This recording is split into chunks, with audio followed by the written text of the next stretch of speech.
வணக்கம்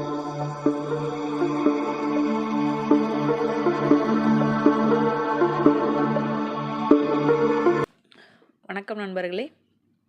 ஜெயலலிதா எனும் நான் அப்படின்னு ஜெயலலிதா அவங்க உரையை தொடங்கும் போதே பார்த்திங்கன்னா அந்த ஒரு உற்சாகம் தொண்டர்கள்கிட்ட ஒட்டிக்கும்.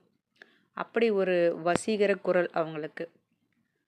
சினிமா, அரசியல் அப்படின்னு 2 துறைகள்லையுமே ஆதிக்கம் செலுத்தி வெற்றி பெற்றவர் ஜெயலலிதா அவர்கள். 29 ஆண்டு காலம் அதிமுகவின் பொதுச் செயலாளர், 6 முறை தமிழகத்தின் முதலமைச்சர், தமிழகத்தை ஆண்ட 2வது பெண் முதலமைச்சர், பதவியில் இருக்கும் பொழுதே உயிரிழந்த பெண் முதலமைச்சர் அப்படின்னு நிறைய பெருமைகள் இவங்களுக்கு. 1948 பிப்ரவரி 24ஆம் தேதி மைசூரில் பிறந்தவங்க ஜெயலலிதா. சின்ன வயசுலேயே நடனத்தின் மீதும் படிப்பின் மீதும் ரொம்பவே ஆர்வம் கொண்டவங்க ஜெயலலிதா. 1961 எபிசில் அப்படிங்கிற ஆங்கில திரைப்படத்தின் மூலமாக சினிமாவுக்கு அறிமுகமாகறாங்க. 64 கன்னட படத்தில் அறிமுகமாகறாங்க.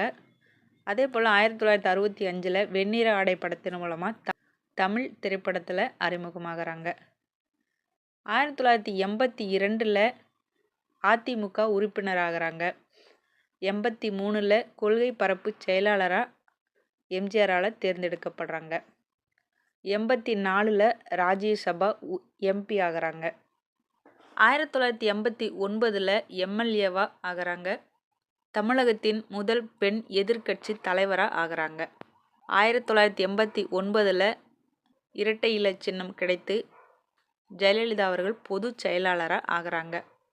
1991 பர்கூர் காங்கேயத்தில் வெற்றி பெற்று முதல் முறையாக தமிழக முதல்வராக தேர்ந்தெடுக்கப்படுறாங்க. இவருடைய சினிமா வாழ்க்கையாகட்டும், அரசியல் வாழ்க்கையாகட்டும், ஜெயலலிதா அவங்களுக்கு தெரியாததை விடவே மக்களுக்கு அதிகப்படியாக தெரிஞ்சிருக்கும். ஏன்னா அந்த அளவுக்கு ஒரு பரபரப்பான செய்திகள் எந்நேரமும் ஜெயலலிதா அவங்கள பற்றி இன்னைக்கு வரைக்குமே வந்துக்கிட்டு தான் இருக்குது. இதையெல்லாம் தாண்டி படிப்பு அப்படின்னா ரொம்பவே ஆர்வம். எந்த ஒரு பரிசு பொருள் அவங்களுக்கு கிடைச்சாலும் அவங்களுக்கு மகிழ்ச்சியே கிடையாதான். புத்தகங்கள் பரிசாக வந்தால் அவ்வளோ சந்தோஷப்படுவாங்களாம். அதே போல் தனக்கு பிடிச்ச உணவுகளை ரொம்பவே விரும்பி சாப்பிடுவாங்க. நேரம் தவறாமை, இது ஜெயலலிதா அவர்கள் கடைசி வரைக்கும் கடைபிடிச்ச ஒரு விஷயம். ஆளுமை அப்படிங்கிறது இவங்கக்கிட்ட இருந்து தான் எல்லாருமே கற்றுக்கணும். இவங்க ஒரு புத்தகமாக இருந்துட்டு போயிருக்காங்க ஆளுமை திறன் பற்றிய விஷயத்தில். ஒரு போர் குணம் கொண்ட பெண்மணியாக இருந்திருக்காங்க.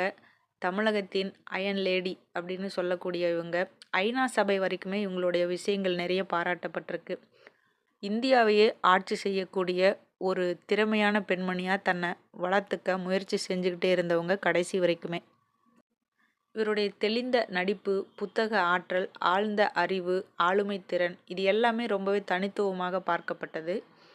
123 திரைப்படங்கள் நடிச்சிருக்காங்க. அதில் 27 திரைப்படங்கள் எம்ஜிஆர் அவர்களோடு இணைஞ்சு நடிச்சிருப்பாங்க. ஆங்கிலம், மலையாளம், கன்னடம், தெலுங்கு அப்படின்னு மொழிப்படங்களில் நடிச்சிருக்காங்க. 1992 ஜெயலலிதா அவர்கள் தமிழக முதல்வராக பதவியேற்ற பிறகு இயக்குனர் விசு அவங்களோட இயக்கத்தில் நீங்கள் நல்லா இருக்கணும் அப்படிங்கிற ஒரு விழிப்புணர்வு படம்ல நடிச்சிருப்பாங்க. இந்த படத்தில் முதல்வராகவே நடிச்சிருப்பாங்க ஜெயலலிதா. அதுக்கு பிறகு அவங்க எந்த ஒரு திரைப்படத்துலையும் நடிக்கலை. சினிமா ஸ்பாட்டில் டைம் கிடைச்சா கூட புத்தகங்களை படிக்கிறது தான் வழக்கமாக வச்சுருப்பாங்களாம். இந்தியாவே திரும்பி பார்க்கக்கூடிய ஒரு மிகச்சிறந்த நடிகையாக பரிமளிச்சிருப்பாங்க. அரசியலுக்கு வந்ததுனால உலகமே திரும்பி பார்க்கக்கூடிய ஒரு இரும்பு பெண்மணியாக பார்க்கப்பட்டாங்க. இவருடைய திரைப்பட வாழ்க்கையாகட்டும், அரசியல் வாழ்க்கையாகட்டும், இவருடைய இறப்பு ஆகட்டும், ஒரு புரியாத புதிராகவே இன்னைக்கு வரைக்கும் இருக்குது. 1000 விமர்சனங்கள் இவர் மீது இருந்தாலும் கூட மிகச்சிறந்த பெண்மணியாக, ஆளுமை திறன் கொண்ட ஒரு பெண்மணியாக, சிங்க பெண்ணாக வாழ்ந்தவர். எல்லாரோட வாழ்க்கையிலுமே 2 பக்கங்கள் உண்டு. அது ஜெயலலிதா அவர்களுக்கும் பொருந்தும். இவங்கக்கிட்ட இருக்க நிறைய நல்ல விஷயங்கள் எடுத்துக்கிட்டு, இவங்களை முன்னுதாரணமாக எடுத்துக்கிட்டு நிறைய பெண்மணிகள் இன்றைக்கி முன்னுக்கு வந்துட்டுருக்காங்க. இந்த பதிவு உங்களுக்கு பிடிச்சிருந்தா லைக் பண்ணுங்கள், உங்கள் நண்பர்களுக்கு ஷேர் பண்ணுங்கள், என்னோட சேனலை சப்ஸ்கிரைப் பண்ணுங்கள். மீண்டும் அடுத்த பதிவிலே சந்திக்கலாம். நன்றி நண்பர்களே.